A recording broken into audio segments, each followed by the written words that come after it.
말씀 역대상 4장 9절 10절 말씀 딱 두 구절인데요. 우리 다 같이 한 목소리로 하나님 앞에 올려드리길 원하는 우리 함께 읽겠습니다. 시작.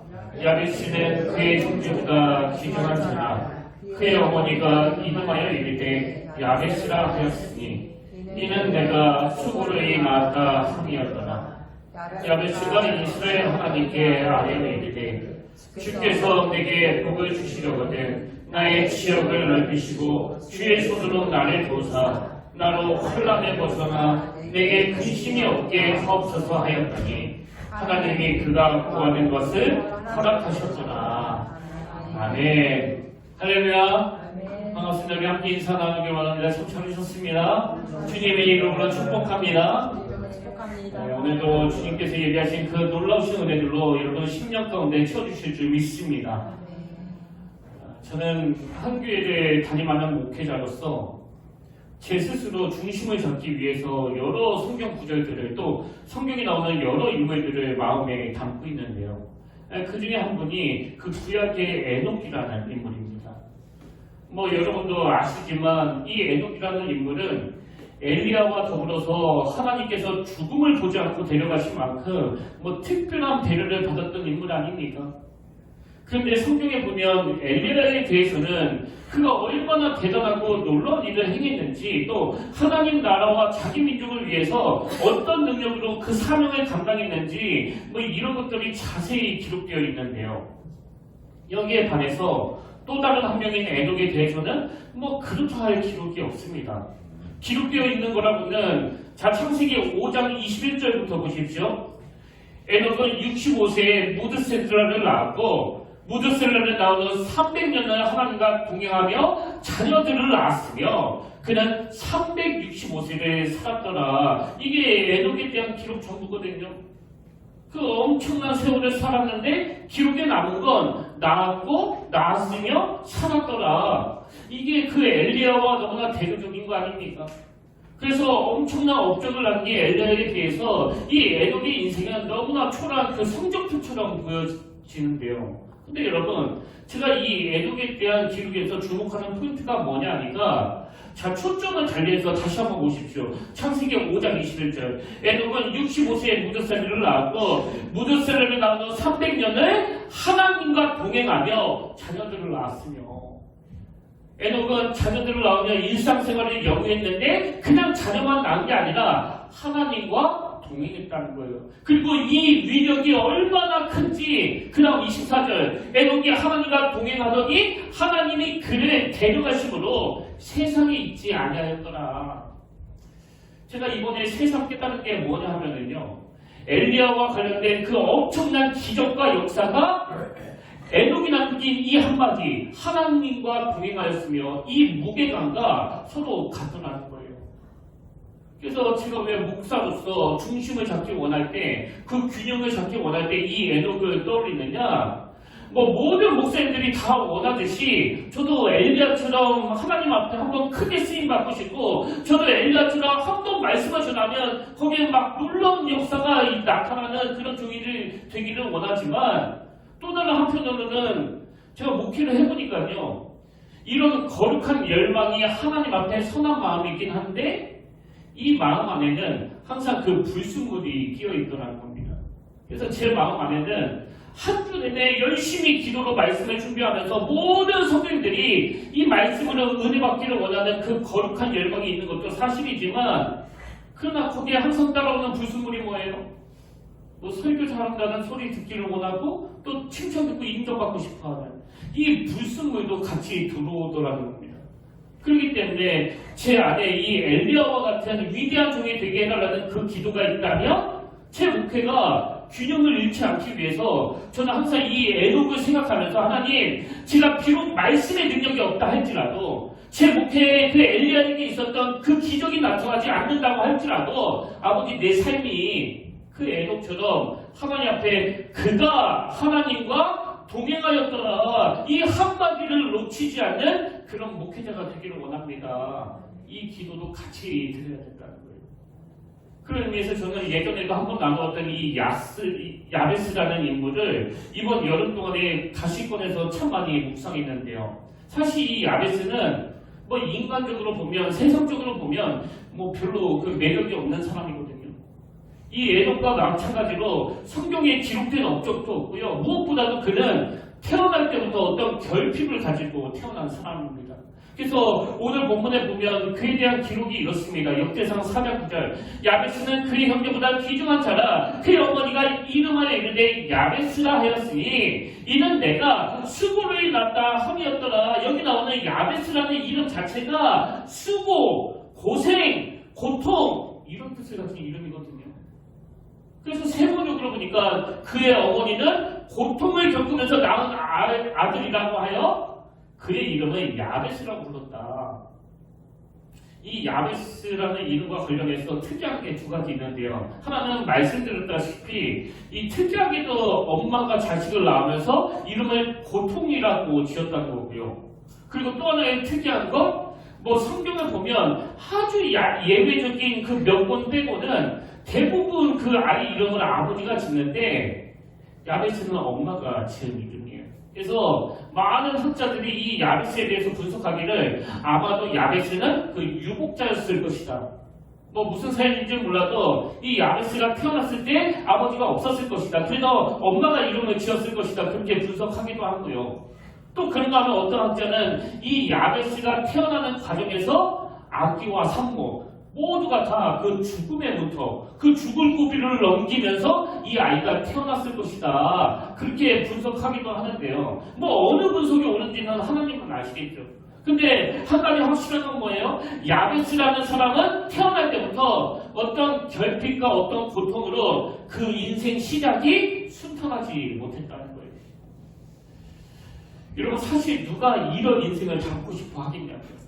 이 태어날 때부터 모든 아이들은 아버지가 이름을 지어주는데 자기는 엄마가 이름을 지어주고 그것도 지어준 이름이 고통이라는 이름이라면 그 엄마가 이 아들을 어떻게 생각했는지 뭐 쉽게 짐작할 수 있는 거 아닙니까? 그래서 야베스는 부모로부터도 사랑을 못 받고 태어난 초라한 인생일 뿐만 아니라 이 사람들에게도 매력이 하나도 없어서 주목받기 어려운 인생이에요. 근데 여러분 제가 이 야베스와 관련해서 집중하는 게 하나 있는데요. 이 야베스의 이름이 등장하는 이 역대상에 보면 특이하게도 그 사람 이름이 엄청 많이 나오거든요. 오늘 우리가 살펴보고 있는 이 역대상에는 거두절미하고 무려 500여 명의 이름이 쭉 열거가 됐고요. 그리고 방금 읽은 역대상 4장에만 44명의 이름이 등장합니다. 뭐 이런 식이에요. 오늘 보면 바로 앞에 나오는 역대상 4장 7절 8절 헬라의 아들들은 세렉과 이스라엘과 에드나이며 고스는 아둑과 소베바와 하룸의 아들 아하의 종족들을 낳았으며 이렇게 이름이 쭉 나오잖아요. 그리고 오늘 보면 야베스에 대한 기록이 나오고 바로 그 다음 11절도 보십시오. 수아의 형 그룹이 무일을 낳았으니 무일은 에스돈의 아버지요 에스돈은 베르라바와 바세와와 이르나스의 아버지 딘나를 낳았으니 이는 다 레가 사람이며 이렇게 이름이 계속 열거가 되는데 제가 이번 여름 내내 묵상했던 핵심이 뭐냐면 이게 무슨 명당처럼 계속 이름이 열거되고 있는데 유독 야베스만은 그 인생에 대한 그 설명이 있더라는 겁니다. 이게 오늘 본문입니다. 역대상 4장 9정 10절 야베스는 그의 형제보다 귀중한 자라 그의 어머니가 이름하여 이르되 야베스라 하였으니 이는 내가 수고를 낳았다 함이었더라. 야베스가 이스라엘 하나님께 아뢰어 이르되 주께서 내게 복을 주시려거든 나의 지역을 넓히시고 주의 손으로 나를 도우사 나로 환난을 벗어나 내게 근심이 없게 하옵소서 하였더니 하나님이 그가 구하는 것을 허락하셨더라. 그리고 또다시 사람 이름이 쭉 나오는 이 구조가 뭐 굉장히 독특한데요. 저는 이런 야베스에 대한 기록을 보면서 마치 이런 느낌이 드는 거예요. 처음 그 코로나19가 딱 터졌을 때 여기 로비에 그 출석 명단을 만들어가지고 우리가 그 이름을 적은 것처럼 지금 하나님이 여러분 이름을 한 분씩 막 호명하시다가 갑자기 어느 집사님에 이르러 가지고는 그런 말이야. 얘들아, 이 사람은 그냥 이름만 부르고 넘어가면 안 돼. 이 사람의 인생을 니들이 주목해야 돼. 이런 느낌을 제가 받는 겁니다. 이게 제가 이번 여름에 이 야베스를 묵상하게 된 이유인데요. 앞에서도 말씀드렸지만 이 야베스는 어떤 결핍으로 고통이라는 이름을 가지고 태어난 인물이에요. 그래서 세상 사람들 보기에 별로 매력도 없고 주목받을 거리도 하나도 없는 사람이지만 이 야베스의 특징이 뭐예요? 하나님은 이 야베스를 주목하고 계시더라는 거예요. 이건 저도 마찬가지예요. 제 20대 초반은요, 뭐 장기판으로 치면 그 졸 같은 인생이었거든요. 제 스스로 인식하기를 그렇게 했습니다. 그래서 제 스스로가 매력 없는, 볼품 없는, 가난한, 잘하는 것이 하나도 없는 이런 존재로 인식하다 보니까 제 안에 항상 그 열등감이 막 너무나 많은 거예요. 그래서 20대 때 뭐 여러 차례 그 자살 충동도 느꼈는데요. 어느 날 진짜 그 슬픈 순간이 있었습니다. 이렇게 살 바에는 그냥 죽는 게 낫겠다 이런 생각이 막 머릿속에 맴도는데 또 무슨 생각이 드는가 하니까 나 같은 거 죽는다고 누가 슬퍼할까? 이 생각이 드는 거예요. 이게 얼마나 그 철없는 생각이냐고. 왜 슬퍼할 사람이 없겠습니까? 그 가족들부터 해가지고 저를 사랑하는 많은 분이 있는데 근데 제 안에 막 열등감이 너무 많으니까요. 나 같은 거 죽는다고 누가 슬퍼하겠나. 그래서 제가 열받아서 안 죽었잖아요. 여러분 그렇게 저 스스로를 장기판에 졸같은 인생이라고 인식했었는데요. 그런 저를 하나님이 만나주시고 제 안에 그 믿음이 들어오면서 깨달은 게 이거예요. 그때는 뭐 워낙 성경을 안 읽어가지고 성경에 이 야베스가 있는지도 몰랐는데 믿음이 들어오고 나서 제가 그때를 돌아보니까 제 인생이 바로 이 야베스였더라고요. 너무나 초라하고 스스로 갖춘 게 아무것도 없다고 생각하고 열등감 투성인 저였는데 하나님은 세상 사람들은 그 껍데기만 보고 너를 판단하지만 네가 바로 영적인 야베스야. 내가 너를 주목하고 있단다. 이 믿음이 들어오고 나서 결정적으로 달라진 게 뭐냐면 저는 그 걸어다니는 열등감, 그 움직이는 열등감이었는데요. 예수님을 인격적으로 만난 이유도 더 이상 저에게 그 열등감 없습니다. 그래서 지금 목회를 하는데 뭐 몇 명 모이지 않는다고 막 초라해지지도 않고요. 또 선배들이 좀 칭찬한다고 우쭐해지지도 않아요. 왜? 저는 그냥 하나님이 주목하시는 그 인생으로만 충분하니까요. 저는 오늘 여러분 예배드리는 성도님들 중에 뭐 무슨 사연인지는 모르지만 20대 초반에 저같이 여러 결핍으로 인해서 스스로를 나는 그 장기판에 졸같은 인생이다 이런 생각을 하는 분이 계시다면 오늘 성령님이 이렇게 말씀해 주시기를 원합니다. 네가 바로 영적인 야베스야. 나는 여전히 너를 주목하고 있어. 그러니까 사람들이 너를 주목하지 않는 것 때문에 더 이상 힘들어하지 않았으면 좋겠다고. 오늘 우리 하나님께서 저와 여러분의 십자가로 자녀 삼아 주실 뿐만 아니라 세상 사람들처럼 우리가 가진 어떤 기는 어떤 환경으로 판단하지 아니하고 하나님은 야베스처럼 아무 조건 없이 여전히 한 인격체로 그 사랑의 대상으로 우리를 주목하고 계시는 줄 믿으시길 바랍니다. 그런 의미에서 저는 예전에 설교했던 이 말씀을 다른 각도로 다시 살펴봤는데요. 먼저 여러분이 이 야베스와 관련해서 알아야 되는 그 중요한 전제가 있습니다. 그게 뭐냐 하니까 야베스가 어떤 놀라운 삶을 살아서 하나님이 그를 주목한 게 아니고요. 하나님이 야베스를 아무 조건 없이 주목하셨기 때문에 이 야베스가 추구하는 게 달라졌다는 거예요. 이게 오늘 우리가 순서를 바꾸면 안 되는 너무나 중요한 포인트입니다. 자, 이거 염두해주시고 야베스처럼 하나님으로부터 아무 조건 없이 주목을 받은 우리가 삶에서 어떤 것들을 추구해야 되는지 제가 본문에서 발견한 그 세 가지를 나누기를 원하는데요. 자, 예수 믿고 변화된 우리는 뭘 추구해야 되느냐? 성공이 아니라 존경받는 인생을 추구해야 된다는 겁니다. 야베스와 관련한 성경의 첫 언급은 이렇습니다. 구조를 보십시오. 야베스는 그의 형제보다 귀중한 자라. 여기 나오는 귀중한 이 단어는 히브리어로 카바드라는 단어인데요. 이 단어는 부유하다, 무겁게 여기다, 존경하다 이런 뜻을 가지고 있습니다. 그래서 세 번역으로 보니까 야베스는 그의 가족들 중에서 가장 존경을 받았는데 여러분 하나님이 주목하시는 그 관점은요. 세상이 주목하는 그 관점과 완전히 차원이 달라요. 막 사업이 잘 돼서 돈 많이 버는 거? 그건 하나님의 관심사가 아닙니다. 저는 성경이 이렇게 기록되지 않는 게 너무나 감사하거든요. 야베스는 자기 형제들보다 학력이 제일 높았더라. 야베스는 자기 형제들보다 제일 부자였더라. 야베스는 자기 형제들보다 제일 건강했더라. 이런 건 다 별책부로가 아닙니까? 오늘 예수 믿고 배우는데 우리는 추구하는 게 달라야 돼요. 그런 별책부로가 추구하는 인생이 아니라 야베스처럼 하나님 앞에서 귀중한 자, 또 다른 형제들보다 가장 존경을 받는 자. 제가 일본에 왜 굳이 성공이 아니라는 문구를 넣는지 아시겠죠? 우리가 추구하는 게 달라야 된다는 걸 강조하는 거거든요. 그래서 성공이 아니라 존경받는 인생이 되는 거, 그리고 하나님이 주신 이 디그니티, 이 명예를 지키는 게 우리의 목표가 되어야 한다는 겁니다. 잠언 22장 1절도 이걸 강조하는 거 아닙니까? 많은 재물보다 명예를 택할 것이요. 왜 성경은 많은 재물보다 명예를 택하라는 거예요? 우리의 존재 자체가 십자가로 말미암아 그 명예로운 존재가 됐기 때문이에요. 그래서 제가 목회자로서 이 디그니티, 위엄, 품위, 자존심 이걸 놓치지 않기 위해서 저 스스로에게 맨날 이렇게 다짐하는 거 아닙니까? 김을수! 소탕 대신을 하지 말자. 그 에서처럼 팥죽 한 그릇에 하나님이 주신 그 장자의 명분을 팔아버리는 이런 어리석은 짓은 하지 말자.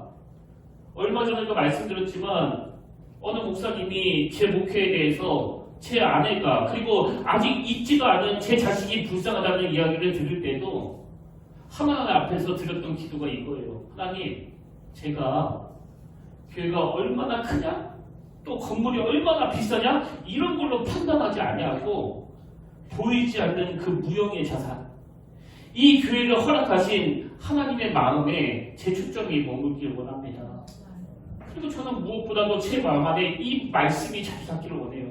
이사야 32장 8절, 존귀한 자는 존귀한 일을 계획하나니, 존귀한 자는 존귀한 일을 계획하나니 그는 항상 존귀한 일에 서리라. 세 번역은 이렇습니다. 그러나 고귀한 사람은 고귀한 일을 계획하고 그 고귀한 뜻을 펼치며 삽니다.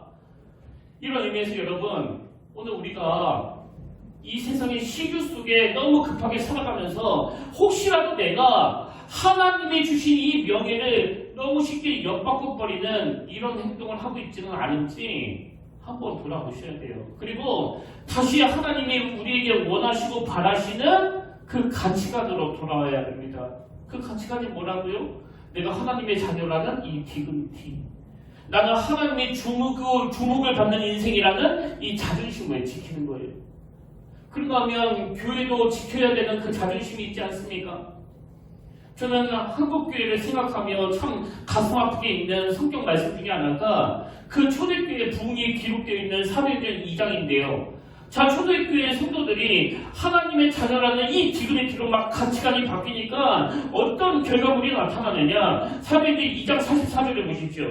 믿는 사람들이 다 함께 있어 모든 물건을 서로 통용하고 또 재산과 소유를 팔아 각 사람의 필요에 따라 나눠주며 날마다 마음을 같이하여 성전에 모이기를 힘쓰고 집에서 떡을 떼며 순전 및 기쁨과 순전한 마음으로 음식을 먹고, 한마디로 요약하면 교회가 부흥했다는 거예요. 교회가 엄청나게 그 성장하고 있다는 겁니다. 근데 그 부흥의 결과가 두 가지 열매로 나타나는데 그 첫 번째 열매가 뭐냐니까 47절, 하나님을 찬미하며.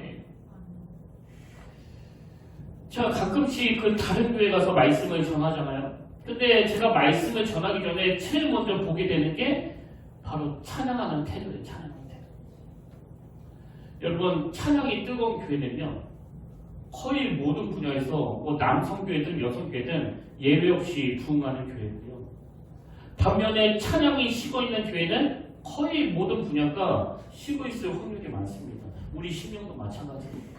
영적으로 충만해지면 이 찬양 하나를 불러도 막 마음이 뜨거워지고요. 길을 가면서도 또 음식을 준비하면서도 입술에서 이 찬양과 감사가 터져 나오는 거예요. 그런가 하면 우리가 놓치면 안 되는, 그런데 현실은 놓치고 있는 그 두 번째 열매가 뭐예요? 온 백성에게 칭송을 받으니. 지금 한국교회가 그 전도의 문이 막혔다면서요. 초대교회에 있었던 그 역사가 지금 잘 일어나지 않다면서요. 왜 이렇게 됐습니까? 그 명예를 잃어버렸기 때문 아닙니까? 사실 저는요, 여기 평택교회 올 때부터 지금까지 뭐 이 교회가 무슨 큰 교회 되게 해달라는 이런 얼토당토 않는 꿈은 한 번도 가져본 적이 없거든요. 제 꿈은 예나 지금이나 딱 하나예요. 하나님, 장차 우리 평택교회가 예수 믿는 사람들만 칭찬하는 그런 교회가 아니라 온 백성이 칭찬하는 교회. 그래서 안 믿는 사람들조차도 인정받는 그런 교회가 되게 해주시길 원합니다. 이게 저의 가장 큰 목표이기 때문에 여러분이 지금 우리 교회가 움직이는 그 방향을 분석해보면 다 느끼실 거예요. 제 목표는 뭐 내 한 교회만 끼고 도는 그런 목표 아닙니다. 지금 우리 교회가 7곳에 선교를 하고 있지만 전부 미자립 교회만 하는 게 아니고요. 은퇴하신 목사님, 소년, 소녀 가장들도 돕고 있거든요. 근데 왜 그 일을 하는 거예요? 첫째는 그게 하나님 보시기에도 옳은 일이기 때문이고, 둘째는 세상 사람들이 자꾸 교회를 향해서 탐욕적이라고 그러니까 입만 살아가지고 말로만 떠들어도 되지 실제로는 자기 입속만 치른다고 그러니까 그래가지고 어떻게 전도가 되겠느냐.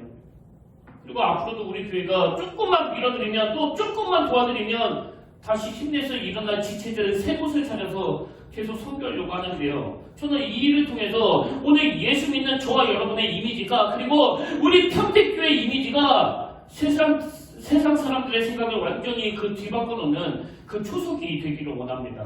왜? 교회 이미지가 그냥 자기 것에 집착하고 한번 들어오면 절대로 내놓을 줄 모르는 이런 이미지로는 주의 복음을 전할 수 없기 때문이에요. 당연히 부자 되는 거 좋죠. 당연히 그 유명해지는 거 좋습니다만 그건 다 별책 부족이에요.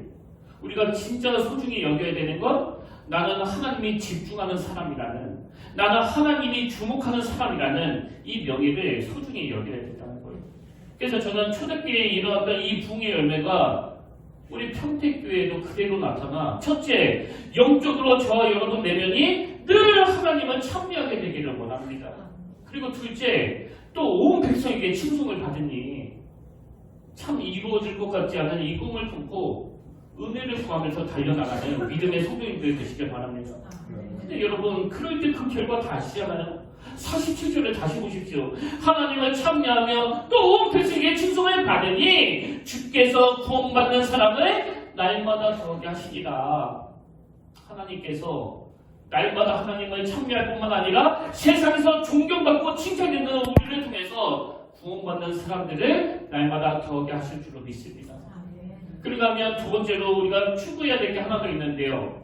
우리에게 있는 고난과 결핍을 꿈으로 승화시켜야 한다는 거예요. 제가 아까 이 야베스와 관련된 기록이 그 결핍으로 시작했다고 말씀드렸잖아요. 구절을 한 번 더 보십시오. 야베스는 그의 형제보다 귀중한 자라. 그의 어머니가 이름하여 이르되 야베스라 하였으니 이는 내가 수고로이 낳았다 함이었더라. 여러분, 야베스에 대한 기록이 이렇게 결핍으로 시작됐지만요, 이 야베스에 대한 기록이 이렇게 구절로 끝나지 않습니다. 이런 결핍으로 시작한 인생이 야베스지만 그 다음 10절에 보십시오. 야베스가 이스라엘 하나님께 아뢰어 이르되 주께서 내게 복을 주시려거든 나의 지음을 넓히시고 주의 손으로 나를 보사 나로 환난을 벗어나 내게 근심이 없게 하옵소서. 제가 이 야베스에게서 발견하는 그 너무나 그 존경하는 모습이 이거예요. 그는 자기가 가진 결핍을, 자기가 가진 그 아픔과 상처를 하나님을 만나는 도구로 쓰고 있는 거예요. 그래서 여러분, 인생은 딱 두 종류예요. 자기에게 나타난 고난과 결핍을 제가 20대 때 그랬던 것처럼 그 열등감의 재료로, 울분과 분노의 불쏘시개로 쓰는 사람이 있고요. 이 야베스처럼 하나님께 나아가는 재료로 사용하는 사람이 있습니다. 제가 은혜 받고 달라진 건요, 사실 여전히 저는 그 목회자로서 결핍을 많이 느끼거든요. 그 결핍이 목사가 된다고 완전히 해결될 게 아니에요. 목사가 된 이후로도 능력의 결핍, 인격의 결핍, 이런 것들을 많이 느끼지만 달라진 게 뭐냐? 저는 그 결핍을 날마다 하나님께 나가는 도구로 쓰기 때문에 더 이상 좌절하지 않는다는 거예요. 그리고 그 결핍이 하나님께 나아가는 도구가 되니까 인간의 생각으로는 도저히 설명할 수 없는 그 하나님의 너무나 아름다운 일하심을 제가 목도하게 되는 거 아닙니까? 저는 요즘에 지난 5년이라는 세월을 되돌아보면서 그 평택교회 처음 왔을 때 그때가 너무 그리워요. 왜냐하니까 제가 평택에서 처음 목회하던 그때는요, 뭐 모든 것이 다 결핍 그 자체였습니다.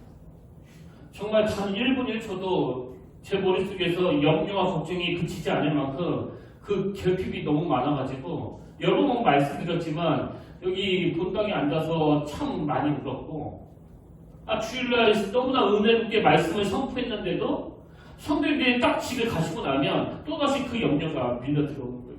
이렇게 너무나 많은 결핍으로 이를 악물고 하루하루 버티던 제 목회 여정이었는데요. 근데 여러분, 제가 왜 그때를 그리워하는지 아세요? 결핍된 모든 게 저희 기도 제목이었거든요. 결핍된 모든 게 우리 교회의 꿈의 도구가 됐거든요. 그리고 날마다 울면서 그 결핍을 가지고 하나님께 나아가면 하나님은 그 결핍을 하나님의 꿈으로 만들어주신 겁니다. 그런 의미에서 오늘 여러분은 어떠세요?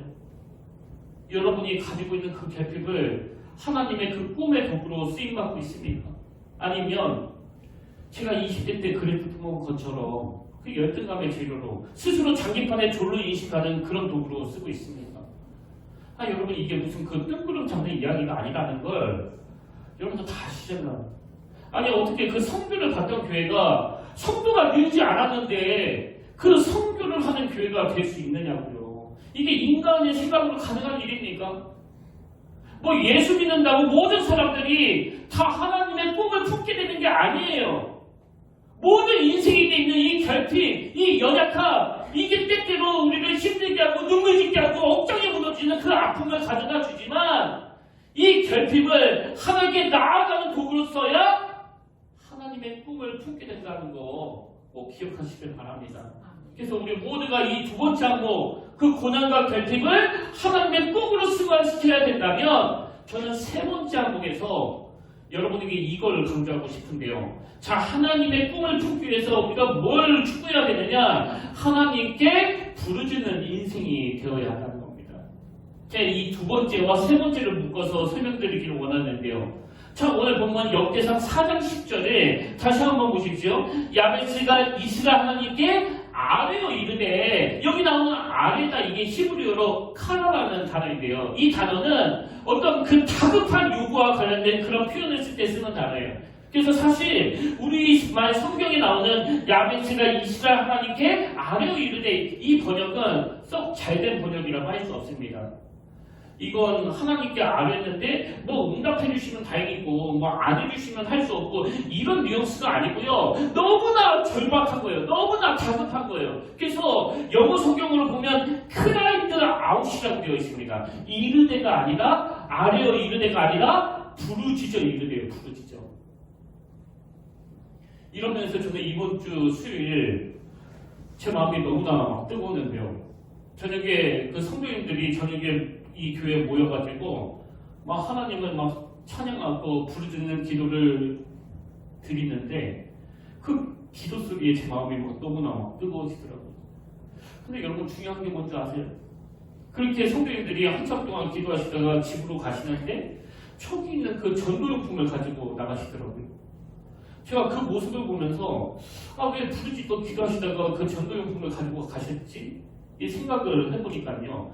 뭐 정확한 동기는 제가 알 수 없지만 이 세 번째 항목을 묵상하고 있다 보니까 아마도 각자가 어떤 결핍을 가지고 하나님께 부르짖을 때 그 결핍이 하나님의 꿈으로 승화된 거 아니겠나. 좀 다시 말씀드려요. 재정적으로 어려운 게 또 여러 결핍들이 우리 교회를 위기로 몰고 가는 게 아니고요. 우리 교회의 진짜 위기는 이 부르짖음이 사라지는 거예요. 그 뜨거웠던 야성이 식어버리는 겁니다. 그래서 똑같이 예수 믿고 그 풍성한 은혜를 경험했으면서도 왜 누구는 그 결핍이 하나님의 꿈으로 채워지지 않느냐? 그 결핍이 하나님의 은혜로 사라짐과 동시에 그 부르짖음도 함께 사라졌기 때문이에요. 여러분, 하나님의 그 놀라운 은혜를 경험한 우리가 이 열정을 회복해야 그 다른 연약한 지체들을 위해서도 기도할 수 있는 거 아닙니까? 그리고 하나님의 그 주목을 받는 우리가 이 열정을 회복해야 하나님 나라를 세우는데 조금이라도 힘을 보탤 수 있는 거 아니냐고요. 이런 점에서 저는 누가복음 18장에 나오는 그 거지 시각장애인이요. 18장 35절부터 보십시오. 여러 교회에 가까이 갔었을 때 한 맹인이 길가에 앉아 구걸하다가 무리가 지나감을 듣고 이 무슨 일이냐고 물은데 그들이 나세렛 예수께서 지나가신다 하니 그 다음 보세요. 맹인이 외쳐 이르되, 이것도 영어 성경으로 크라이드 아웃이에요. 외쳐 이르되 다윗의 자손 예수여 나를 불쌍히 여기소서. 지금 구걸하는 시각장애인이 주님이 오신다는 소식을 듣고 막 외쳐 주님께 부르짖는데요. 그랬더니 장애물이 나타나요. 주변 사람들이 막 방해를 합니다. 39절 앞서가는 자들이 그를 꾸짖죠. 아 잠잠하라, 조용히 해, 그 주주에 어디 와가지고 소리 지르고 있느냐고. 그래서 여러분 예수 좀 잘 믿으려고 하면은요, 은혜 좀 받으려고 하면 반드시 이런 방해꾼들이 꼭 나타나요. 그래서 주눅이 들어가지고 그냥 쑥 들어가 버리는 거 아닙니까? 근데 이 거짓 시각장애인은 그러지 않았습니다. 39절을 다시 보십시오. 앞서가는 자들이 그를 꾸짖어 잠잠하라 하되 그가 더욱 크게 소리질러 다윗의 자손이여 나를 불쌍히 여기소서. 그럼 왜 이 시각장애인은 주변의 그 방해에도 불구하고 그 부르짖는 걸 포기할 수 없었느냐? 바로 그 다음 구절에서 답을 찾을 수가 있습니다. 40절 예수께서 머물러 서서 명하여 데려오라 하셨더니 그가 가까이 오매 물어 이르되 내게 무엇을 하여 주기를 원하느냐? 그랬더니 이 시각장애인이 이르되 주여 보기를 원하나이다. 이 시각장애인이 왜 부르짖는 걸 포기할 수 없었다고요? 그에게는 이 절박함이 있거든요. 주여 보기를 원하나이다. 그래서 누가 뭐라고 방해를 해도 멈출 수가 없는 겁니다. 이 마음의 소원 때문에. 오늘 우리가 야베스에게서 그리고 이 시각장애인에게서 뭘 배워야 되는지 아시겠죠? 여러분 대부분의 사람들은요, 자기의 결핍을, 자기의 어떤 실패를, 자기가 가진 어떤 부족함을 열등감의 재료로 써버려요. 그래서 세상에서 비관주의자가 되고 불만주의자가 돼서 세상을 향해 그 마음의 울분을 토로한다면 주님의 십자가로 구원받은 저와 여러분은 야베스와 같이 그 결핍을 가지고 하나님을 만나는 통로로, 하나님을 만나는 재료로 써야 된다는 거예요. 그리고 재료로 쓰되 어떻게 해야 된다고요? 절박하게 부르짖는 거예요. 절실하게 매달리는 겁니다. 하나님, 나는 눈뜨기 원합니다. 한번 제대로 먹기를 원합니다. 누가 뭐라고 방해를 해도 아버지 나는 이 기도를 결코 중단하지 않을 것입니다. 저는 이 간절함이 우리 교회 안에 다시 회복되기를 바랍니다. 아까도 말씀드렸지만 5년 전에는 이 교회 안에 정말 결핍된 게 참 많았거든요. 근데 돌아보면 오늘 우리 평택교회를 그리고 저를 이만큼 성장하게 만든 가장 소중한 재료는 결핍이었습니다. 그래서 저는 한 교회를 담임하는 목사로서 저는 물론이고 여러분에게도 이 결핍이 사라지지 않기를 바라요. 왜? 그 결핍이 우리를 성장시키니까요. 그 결핍이 우리로 하여금 하나님께 부르짖으며 매달리게 만드니까요. 그래서 저는 오늘 결론은 이 말씀으로 맺기를 원하는데요. 이 10절은 제가 계속 되뇌이며 소원하는 구절이에요. 야베스가 이스라엘 하나님께 아뢰어 이르되 주께서 내게 복을 주시려거든 나의 지역을 넓히시고 주의 손으로 나를 도우사 나는 환난을 벗어나 내게 근심이 없게 하옵소서 하였더니 하나님이 그가 구하는 것을 허락하셨더라. 하나님이 그가 구하는 것을 허락하셨더라. 저는 이 구절이 저와 여러분의 소원이 되기를 바랍니다. 여러분의 능력, 여러분이 이뤄놓은 어떤 부, 여러분이 가진 그 무엇, 이걸로 여러분이 풍성한 인생을 살아가는 것은요, 사실 하나님과 상관없는 일이에요. 오늘 우리가 정말 하나님과 상관 있는 자가 되기 위해서는 결핍이 필요해요. 결핍이. 그리고 이 결핍을 가지고 열등감의 재료로 쓰는 게 아니라 저와 여러분의 결핍을 하나님을 만나고 하나님께 부르짖는 도구로 쓸 때 오늘 설교제는 그대로예요. 그가 구하는 것을 허락하시더라.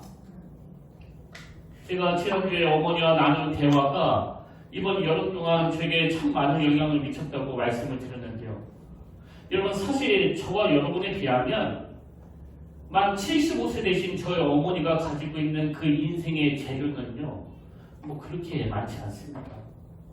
그래서 지금도 여기저기 아프셔서 그 파스가 없으면 잠을 잘 이루지 못하는 어머니지만 인생 마지막까지 그 요양보호사라는 일에 불꽃을 태우면서 절박한 마음으로 이 아들이 하나님 앞에 모든 걸 올인하는 목사가 되기를 갈망하고 구하고 부르짖는 거기에 하나님의 일하심이 나타났다고 한다면 오늘 여러분 삶 가운데도 동일하게 그런 기도응답이 나타나는, 그래서 하나님 앞에 참 존귀한 인생으로 살아가시는 아름다운 성도님들 되시기를 주님 이름으로 축원합니다. 아멘. 오늘 말씀을 기억하시면서 이 찬양 한번 절실하게 부르기를 원하는데요. 이번 주 내내 이 찬양이 제 마음을 참 뜨겁게 했습니다. 나의 기도하는 것보다, 나의 생각하는 것보다 더욱 응답하시고 더욱 이루어주실 그 하나님. 여러분, 비록 우리는 작고 연약한 그리고 결핍투성인 인생이지만 능력 많으신 그 하나님이 우리를 주목하고 계세요. 우리 가사를 생각하시면서 우리를 주목하시는 그 하나님께 이 찬양 함께 올려드리기를 원합니다.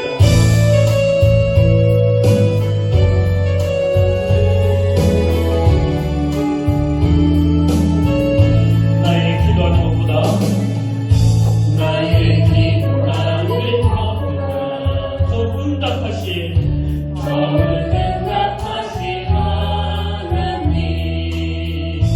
나의 생각하는 것보다 더 이루시는 하나님, 우리 가운데 역사하신 능력대로 우리들의 간구함이 넘치도록 능히 하실 주님께 모든 영광과 존귀 찬양과 경배를 올리지어다. 모든 영광과 존귀 찬양과 경배를 올리지어다. 나의 기도하는 것보다, 나의 기도하는 것보다 더욱 응답하신 하나님, 더욱 응답하신 하나님, 나의 생각하는 것보다 나의 생각하는 것보다 더욱 이루시는 하나님, 더욱 이루시는 하나님, 우리 가운데 역사하신 능력대로 우리들의 간구함을 넘치도록 능히 하실 주님께 모든 영광과 존귀 찬양과 경배를 올리지어다. 모든 영광과 존귀 찬양과 경배를 올리지어다.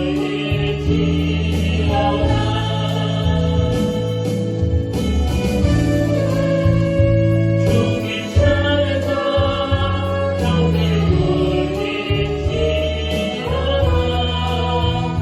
모든 영광과 존귀 찬양과 경배를 올리지어다.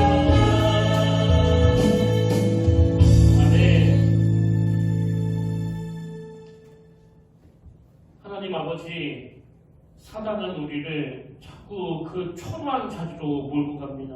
그래서 시간이 갈수록 육체가 노쇠할수록 우리의 존재가 너무나 작아짐을 느끼게 합니다.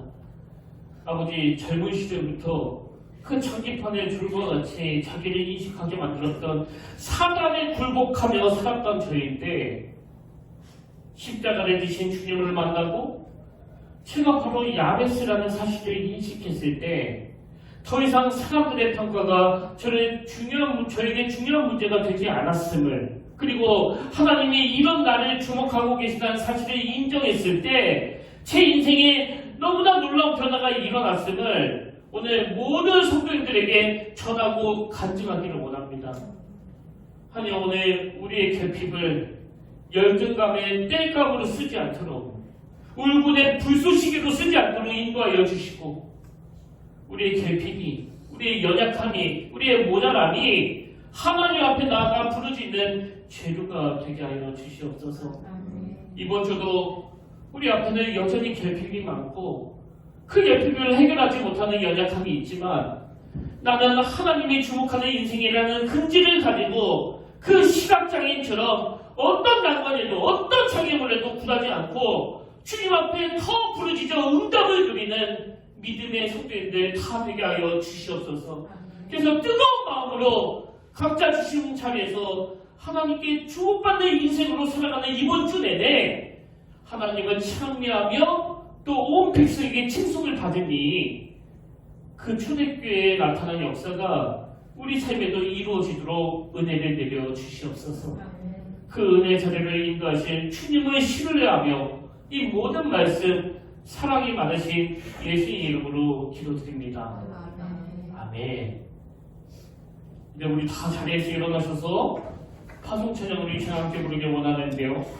주님 보좌 앞에 나아가 참된 안식과 기쁨 나누리겠네. 그렇게 부르짖는 자리로 나아갈 때 내 기도를 들어주시는 하나님, 평화를 내려주시는 하나님, 그 하나님을 만나게 될 줄로 믿습니다. 오늘 이 말씀을 기억하시면서 우리 가사를 묵상하시면서 그 신실하신 하나님을 우리 한 목소리로 찬양하길 원합니다.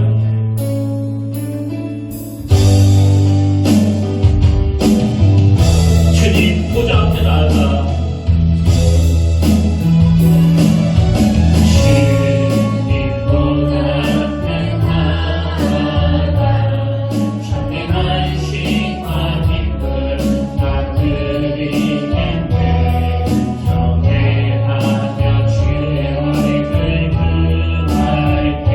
She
기도 들으시는 하나님, 기도 들으시는 하나님, 동성의 내 등불 내놓으시라. 제발 내 아래서 내 맘시니 신실하신 주님 자, 신실하신 하나님, 신실하신 주, 너희 주 하나님은 신실하신 주님, 평안을 주신 하나님, 평안을 주신 하나님, 나로 고통받는 자를 위로하게 하소서. 나의 평생에 주의 사랑을 전하니 신실하신 주님 자, 우리 한 목소리로 찬양합니다. 신실하신 하나님, 신실하신 주님, 신실하신 주, 나의 주 그 하나님을, 나의 주 하나님은 신실하신 주님. 아멘. 이를 행하시는 여호와, 그것을 만들며 성취하시는 여호와, 그의 이름을 여호와라는 이가 이같이 이르시도다. 너는 내게 부르짖으라. 내가 내게 응답하겠고 내가 알지 못하는 크고 은밀한 일을 내게 보이리라. 하나님, 아무것도 아닌 것 가지고 영적으로 나는 결핍하지 않다고 생각하는 그 부끄럽고 잘못된 인식을 오늘 성령님이 다 깨트려 주시기 원합니다.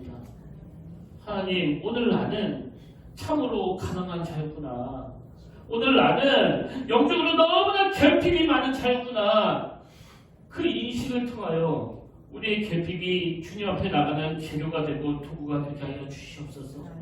그런가 하면 젊은 시절 교회를 위하여, 가정을 위하여 그렇게 충성했던 우리 부모님 세대가 세월이 흐르면서 자꾸 스스로를 초라하다고 느끼고 있다면 하나님 이 시간 이렇게 말씀하여 주시길 원합니다.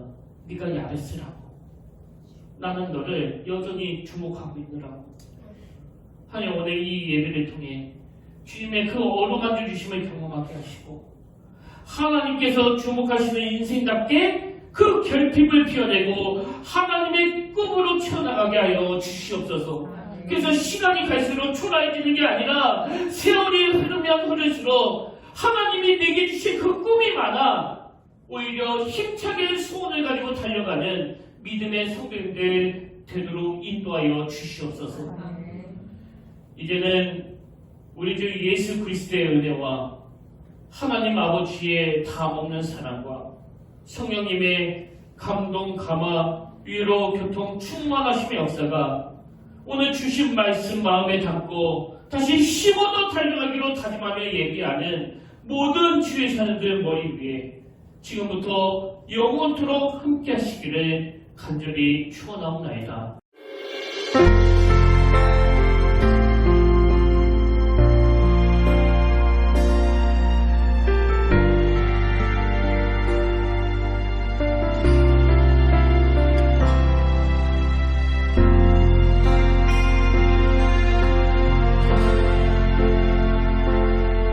지금 서 있는 이곳에서 높임을 받으소서. 내가 받는